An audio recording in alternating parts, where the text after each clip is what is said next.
So after tying the FG knot for about 10 years, this is what I've found works best for me, the most reliable way of tying the FG. So if we're tying in PE3 here, and I like to go between 1 to 1.5 arm spans of leader.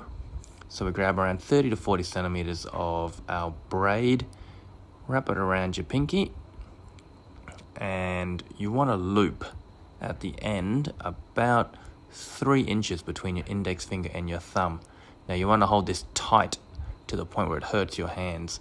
So we're going to start the plait, and it's going to go between your left fingers. So each time you do your little plait or your twist, you're pushing down into your fingers, and that keeps the line nice and tight, minimizing air between the loops.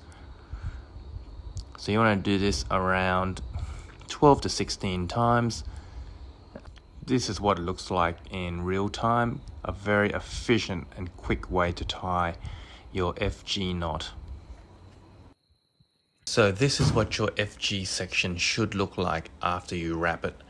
It should be tight with minimal air between the wraps, and this is why we push down after each wrap to keep that braid nice and tight and close together.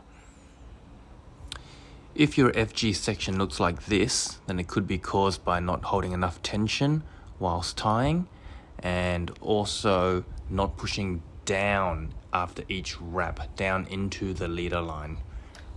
So once you've finished doing your wraps, you're going to put 1 half hitch around the leader and the braid in the same direction that the tag end comes off your wraps. You don't want the tag end of the braid doing a U-turn. So here we are. I'm going to put on 6 alternating half hitches around the braid and the leader.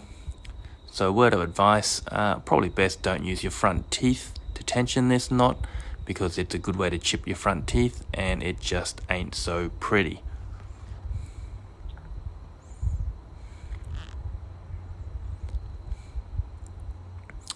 So once you've done that, I like to tie 1 half hitch around just the braid to help lock it in.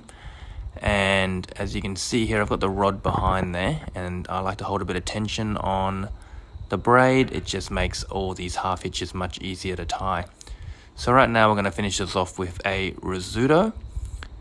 It kind of resembles a uni knot.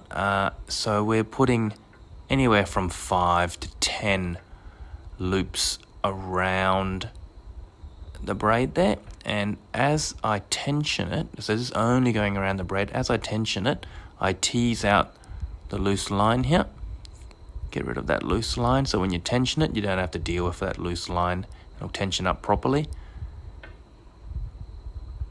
Always a good idea to wet this, although I may not have here. So we'll tension that rizzuto, and this is only PE3, so you don't have to go too crazy, and tension the FG section, and it's all locked in now. So I like to trim my leader line with about 2 to 3 millimeters, and my braid end with about 4 or 5 millimeters. I burn the ends, and I like to mushroom the leader. Now the reason I leave a little bit of leader tag is no matter how well you tie your knot, it will move a little bit, and that little bit of tagging on there is your insurance.